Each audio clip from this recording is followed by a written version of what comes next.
नमस्कार. संघर्ष वृत्तवाहिनीमध्ये आपलं स्वागत. घेऊया ठाणे आणि आसपासच्या परिसरामधील घडणाऱ्या महत्त्वाच्या घडामोडींचा आढावा.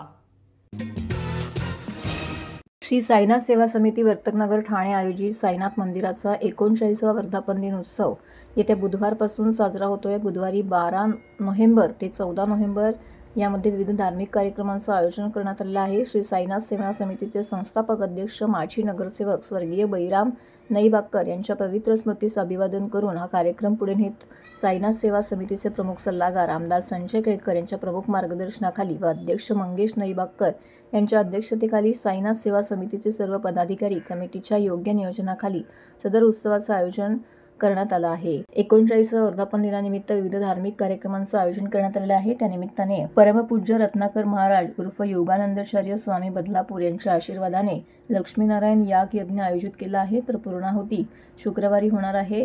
तर बुधवारी 12 नोव्हेंबर रोजी सकाळी 7:30 वाजल्यापासूनच या ठिकाणी लाडूंच्या प्रसादाचं वाटप करण्यात येणार आहे. याकरिता 20 टनहून अधिक लाडू या ठिकाणी बनवण्यात आलेले आहेत.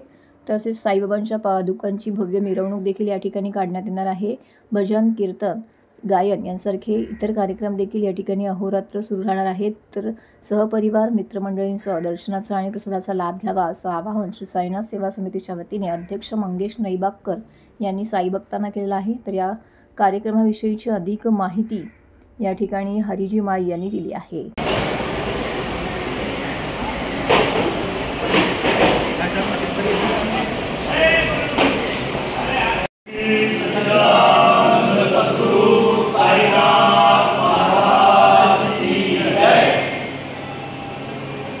वर्तकनगर श्री साईनाथ सेवा समितीचा 39वा वर्धापन दिन स्वर्गीय संस्थापक अध्यक्ष बळीबाई नईबाकर यांच्या स्मृतीस अभिवादन करून दिनांक 12 नोव्हेंबर ते 14 नोव्हेंबरपर्यंत साजरा करण्यात येणार आहे. त्यानिमित्ताने लक्ष्मीनारायण याग यज्ञ तसेच भजन, कीर्तन, गायन अशा प्रकारचे कार्यक्रम सतत 3 दिवस होणार आहेत. दिनांक 14 रोजी दुपारी 1 वाजता पूर्णाहुती होणार असून त्यानंतर श्री साईबाबांच्या पादुकांची भव्य पालखी मिरवणूक वर्तकनगर परिसरातून निघणार असून सर्व साईभक्तांना आपल्या माध्यमातून आम्ही दर्शन घेण्यासाठी आवाहन करीत आहोत.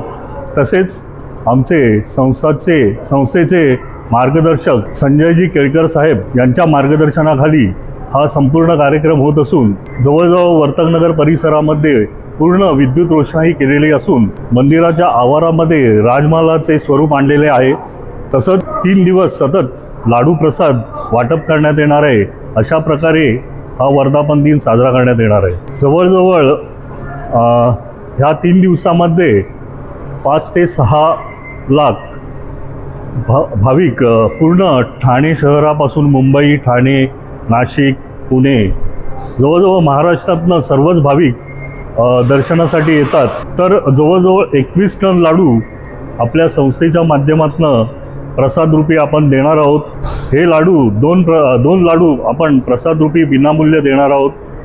अशा प्रकारे आपण प्रसादाचे वाटप करणार आहोत. तसेच वर्तकनगर श्री साईनाथ सेवा समिती मी सर्व भक्तांना आव्हान करीन की या 3 दिवसामध्ये सर्व भाविकांनी येऊन मनोभावे दर्शन घ्यावे आणि आम्हाला संस्थेला सहकार्य करावे ही विनंती.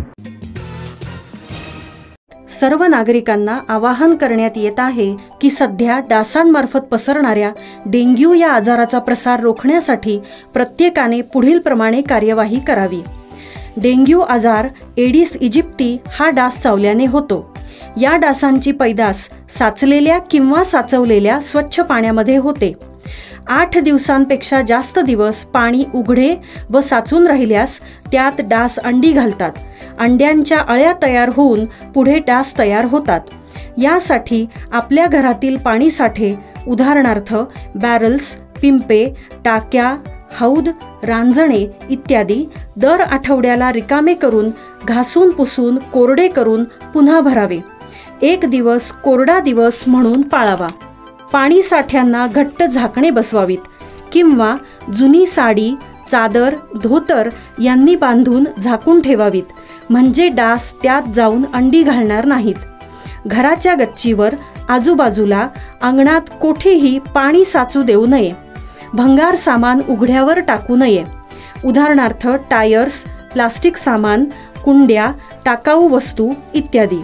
अशा सामानात पावसाचे पाणी साठून त्यात डेंग्यूच्या डासांची पैदास होते. घरातील कूलर्स, फ्रीजच्या पाठीमागील ट्रे हे देखील वेळोवेळी कोरडे करावेत. लक्षात ठेवा, नुसत्या फवारणीने डास घनता कमी होत नाही, तर त्यासाठी डास पैदास ठिकाणे नष्ट करणे ही आपल्या सर्वांची जबाबदारी आहे. कोणताही ताप अंगावर न काढता जवळच्या शासकीय रुग्णालयात मोफत औषधोपचार घ्या. अशा प्रकारे नागरिकांनी सहकार्य केल्यास डेंग्यूचा प्रसार रोखणे सहज शक्य आहे.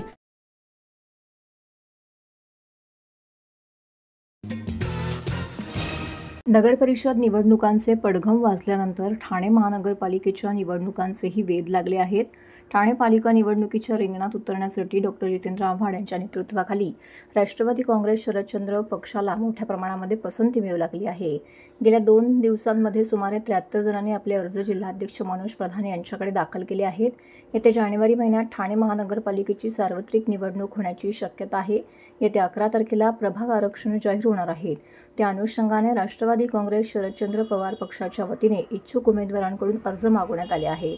त्याला जोरदार असा प्रतिसाद लाभलेला आहे. कळवा, मुंब्रा, विटावा, ठाणे शहर, खोडबंदर, वागळे, कोपरी, पाच पाखाडी इत्यादी भागातील सुमारे 73 जणांनी आपले अर्ज ठाणे जिल्हाध्यक्ष मनोज प्रधान यांच्याकडे सादर केले आहेत.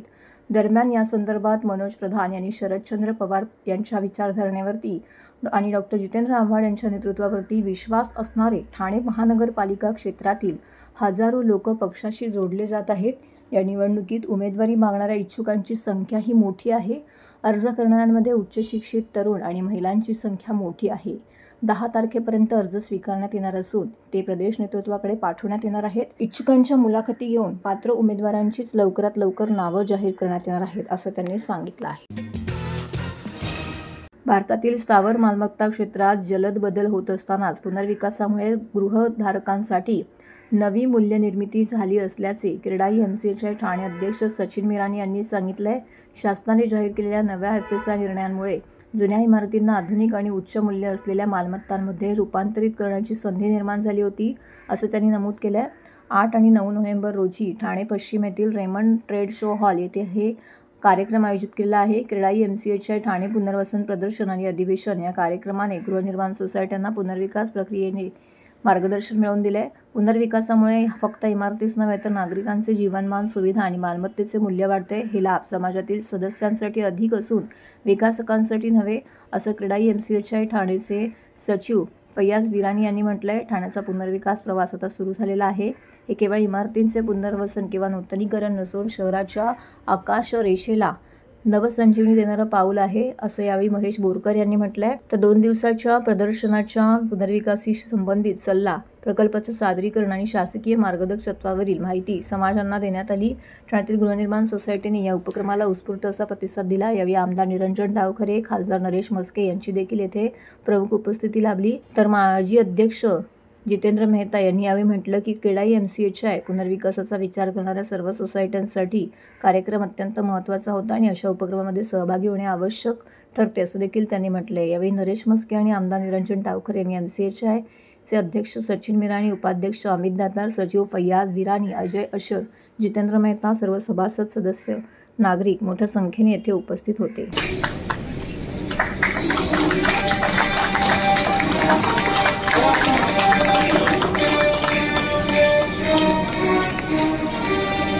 से आमंत्रित करना चाहूंगा.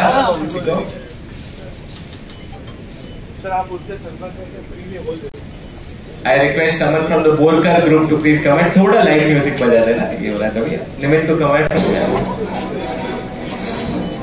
next up may I request the Borkar group to please join it. दोस्ती group say we have Raju sir. Raju sir आप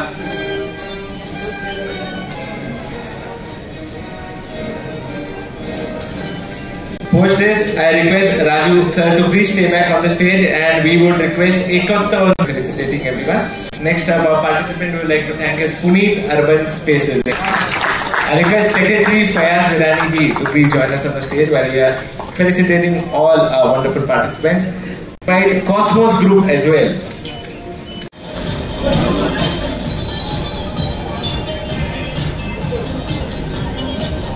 और this सर एक छोटा सा कार्य हमसे रह गया है.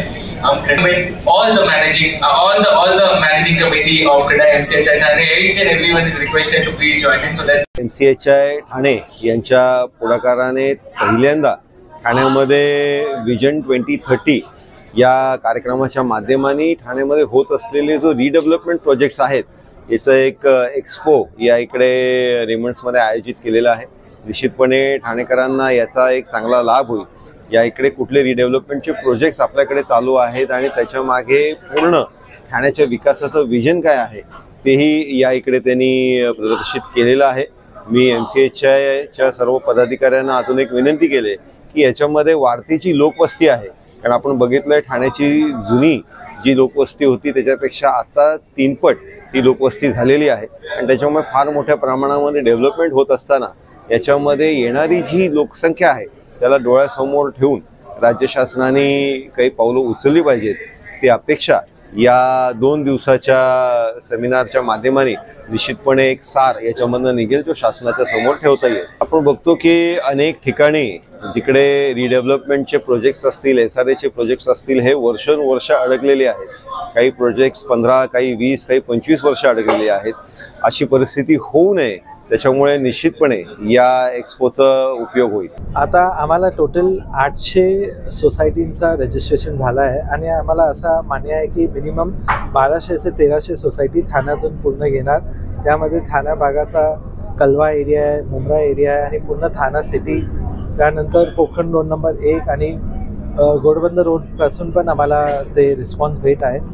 आम्हाला हेच सांगणं आहे सर्वांना की हे फर्स्ट रिडेव्हलपमेंट एक्सपो आहे. हे आम्ही एक ब्रिज टाकतो की ज्यामध्ये डेव्हलपर्स, गव्हर्नमेंट एजन्सीज आणि सोसायटी याला सर्वांना एकत्र आपण घेऊन येतो इकडे. मला असं सांगायचं आहे सोसायटी मेंबर्सना की तुम्ही यांचा भरपूर फायदा उचला. इकडे तुम्हाला जे नॉलेज पाहिजे त्यासाठी आर्किटेक्ट्स पण आहे, PMC आहे. आम्ही खूप क्वेश्चन आन्सर सेशन्स पण ठेवला आहे. आज दुपारी पण आहे, उद्या पण आहे. जे कोणाला काय पण विचारायचं आहे, काय पण त्यांचा शंका आहे या काय प्रॉब्लेम आहे त्याचं निवारण इकडे होऊ शकतो. मी सर्वांना परत रिक्वेस्ट करतो की आता उद्घाटन झालं आहे आपल्या रिडेव्हलपमेंट एक्सपोचा. आम्ही सर्व इकडे या आणि या जे एक्सपो आम्ही ठेवला आहे त्याचा पूर्ण फायदा घेऊ. सो त्यामध्ये आम्ही एकच सांगू शकतो, कारण काय सर्वांचं लिगल आणि पेपरवर्क त्यांचा असतो आणि त्यामध्ये काय आम्ही काय पण सांगू पर कोर्टचं जे डिसिशन मान्यता आहे ते फायनल असतं.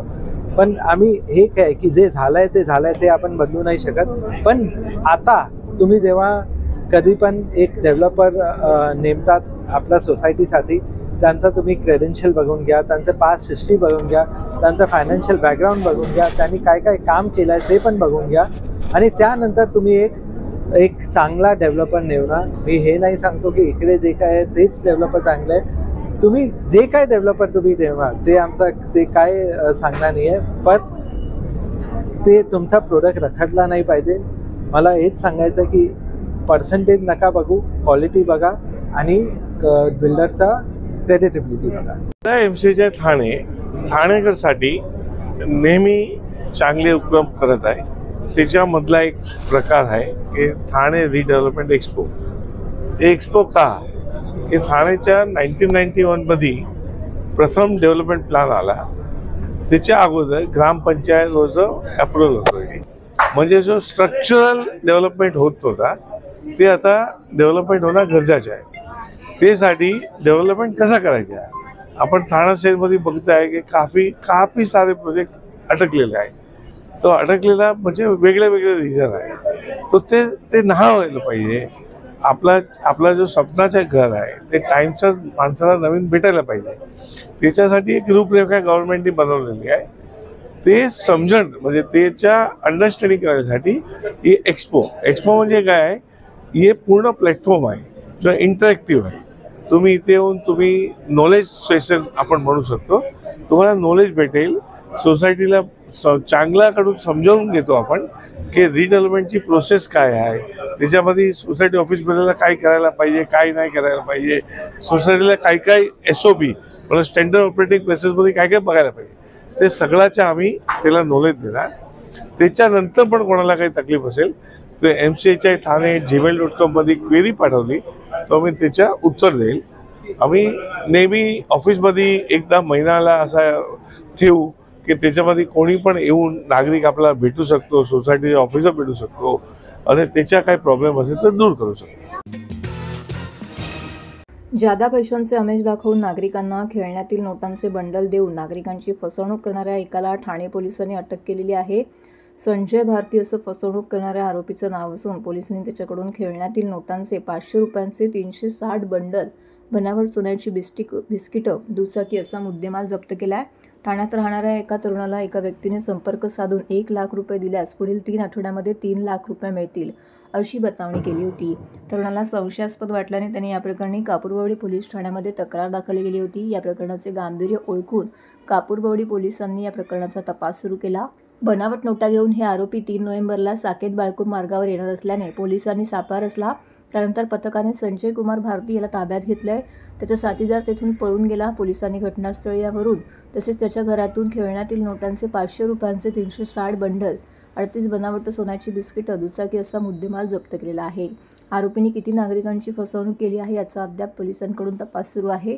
ही कारवाई ठाणे पोलीस उपायुक्त आशुतोष डुमरे, सहआयुक्त ज्ञानेश्वर चव्हाण, अप्पर पोलीस उपायुक्त विनायक देशमुख, उपायुक्त प्रशांत कदम, सहाय्यक पोलीस आयुक्त मंदार जावळे, तत्कालीन वरिष्ठ पोलीस निरीक्षक प्रवीण माने, कापूरवाडी पोलीस ठाण्याच्या वरिष्ठ पोलीस निरीक्षक मंजुषा भोंगळे यांसह अनेक पोलीस कर्मचाऱ्यांनी यामध्ये तपासामध्ये सहभाग घेतला. यातील फिर्यादी जे आहेत, शेळके नावाची फिर्यादी आहेत, त्यांना एक व्यक्ती भेटला होता.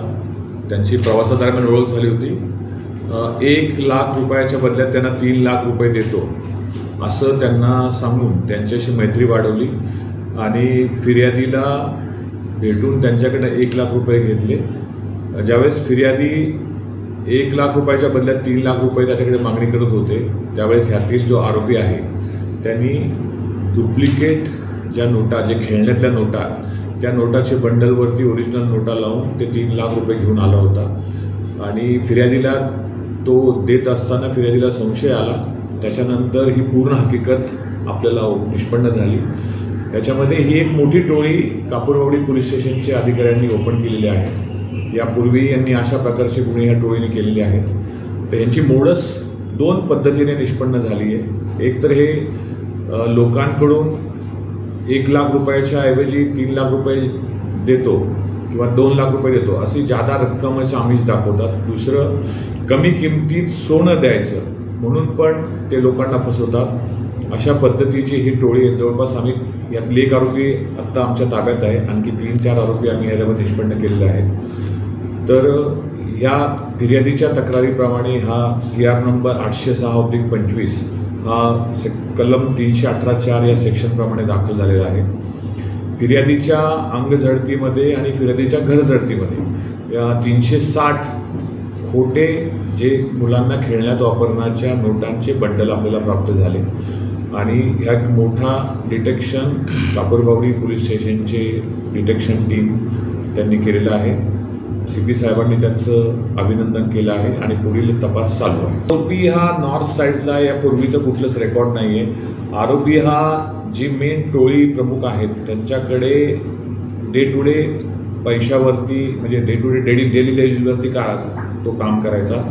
आणि ह्यातला जो मेन आरोपी आहे टोळी प्रमुख, तो हे पूर्ण सगळे लोकांना कॉन्टॅक्ट करणं, त्यांच्याकडे पैशाची डिमांड करणं, त्यांना डुप्लिकेट सोनं दाखवणं आणि ज्यावेळेस डिलिव्हरीच्या वेळेस या व्यक्तीला पाठवणं, अशा पद्धतीची मोडस तपासामध्ये निष्पन्न झाली.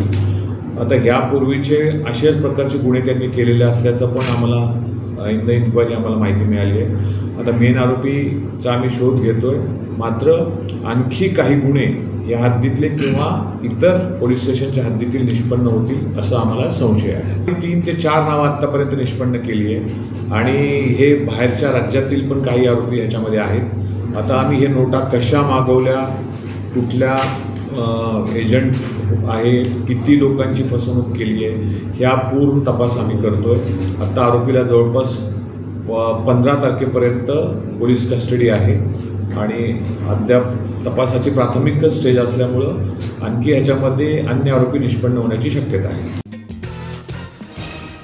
निवा परिसरात भटक्या कुत्र्यांचा प्रचंड सुळसुळाट झाला असून यामुळे नागरिकांच्या सुरक्षेचा प्रश्न हा गंभीर झालेला आहे.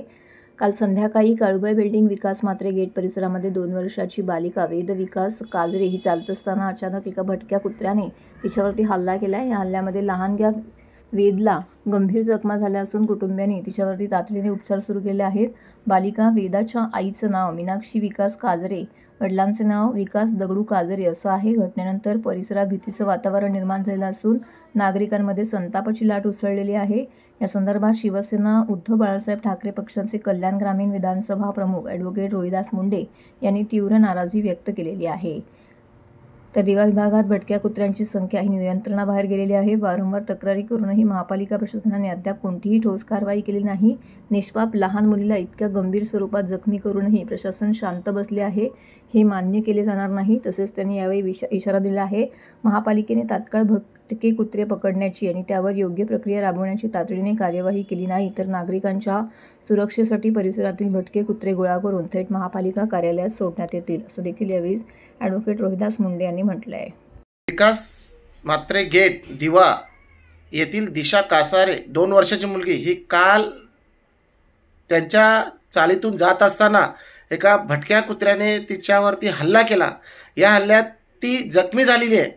वारंवार ठाणे महानगरपालिकेला कळवण्यात येते की या भटके कुत्र्यांचा काहीतरी बंदोबस्त करावा, परंतु ठाणे महानगर प्रशासन ही नेहमी उदासीन प्रत्येक कामात असते आणि त्याचा प्रत्यय आज पुन्हा एकदा आला. या बालिकेचा जीव जाता जाता वाचलेला आहे. आता तरी ठाणे महानगरपालिकेचे डोळे उघडतील का? जर एवढं होऊन सुद्धा जर ठाणे महानगरपालिकेने अजून या भटक्या कुत्र्यांचा जर बंदोबस्त केला नाही तर या भटक्या कुत्र्यांना सर्वांना एकत्रित करून ठाणे महानगरपालिकेच्या मुख्यालयात सोडू. महाराष्ट्र भाजपा प्रदेश अध्यक्ष रवींद्र चव्हाण यांच्या प्रेरणेतून आणि कोकण पदवीधर मतदारसंघाचे आमदार ॲडव्होकेट निरंजन डावकरे यांच्या पुढाकारातून ठाण्यातील लेक शोर मॉल येथे वंदे मातरम राष्ट्रगीताच्या 150 वर्षपूर्ती निमित्त भव्य फ्लॅश मॉब आणि सामूहिक गायनाचं आयोजन करण्यात आलं आहे. कार्यक्रमात 150हून अधिक विद्यार्थ्यांनी सहभागी होऊन आपल्या प्रभावी सादरीकरणातून देशभक्तीची ज्वाला प्रज्वलित केली. विद्यार्थ्यांच्या दमदार स्वरांनी आणि जोशपूर्ण परफॉर्मन्सने ठाण्यात देशभक्तीची लहर निर्माण झाली आणि संपूर्ण परिसर उत्साहाने भारून गेला. या प्रसंगी बोलताना आमदार ॲडव्होकेट निरंजन डावकरे म्हणाले की वंदे मातरम हे फक्त राष्ट्रगीत नाही तर भारतीय अस्मिता, संस्कृती आणि स्वाभिमानाचाही शिरोमणी स्तंभ आहे. 150 वर्षांचे हे ऐतिहासिक गीत ठाण्यामध्ये सामूहिक रूपात सादर होताना पाहणं हा अभिमानाचा क्षण आहे. तरुणांच्या आवाजातून उमटलेला जयघोष हीच देशाची खरी ताकद आहे. राष्ट्रभावनेची ज्योत अशीच तेजस्वी राहावी हेच या उपक्रमाचं सार आहे. तर महाराष्ट्र भाजपा प्रदेशाध्यक्ष रवींद्र चव्हाण यांनी कार्यक्रमाचं भरभरून कौतुक केलं आणि म्हटलं की वंदे मातरमच्या 150 वर्षपूर्तीचे औचित्य साधून ठाण्यात झालेला हा उपक्रम तरुणांना राष्ट्रप्रेम, शिस्त आणि संस्कृतीशी जोडणारा आहे. 150हून अधिक विद्यार्थ्यांनी एकत्र येऊन दिलेला हा देशभक्तीचा संदेश ठाणे शहराच्या सामूहिक शक्तीचे सुंदर दर्शन घडवतो. तर या कार्यक्रमाला आमदार निरंजन डावखरे, प्रदेशाध्यक्ष रवींद्र चव्हाण, खासदार डॉक्टर विनय सहस्त्रबुद्धे, भाजप प्रदेश सरचिटणीस ॲडव्होकेट माधवी नाईक, भाजप प्रदेश प्रवक्ते सुजय पत्की, ठाणे भाजप जिल्हाध्यक्ष संदीप लेले, ठाणे शहर भाजपा उपाध्यक्ष मनोहर सुखदरे, भाजप महिला मोर्चा अध्यक्ष मृणाल पेंडसे, माजी नगरसेवक मनोहर डोंगरे, नारायण पवार, स्नेहाताई आमरे, ठाणे शहर भाजप सरचिटणीस राजेश मढवी, विक्रम भोईर, समीरा भारती यांसह अनेक पदाधिकारी मोठ्या संख्येने उपस्थित होते.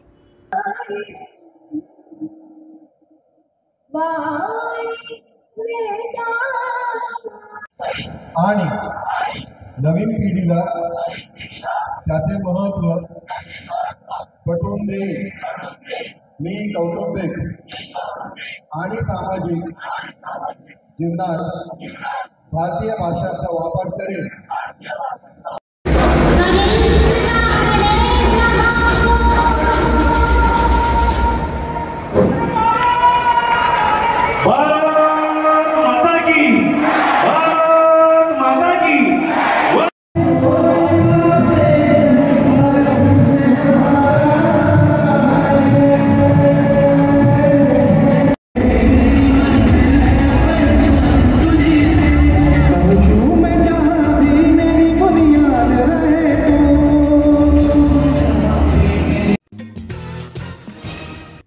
तर हे होतं संघर्ष वृत्तवाहिनीचं आजचं बातमीपत्र.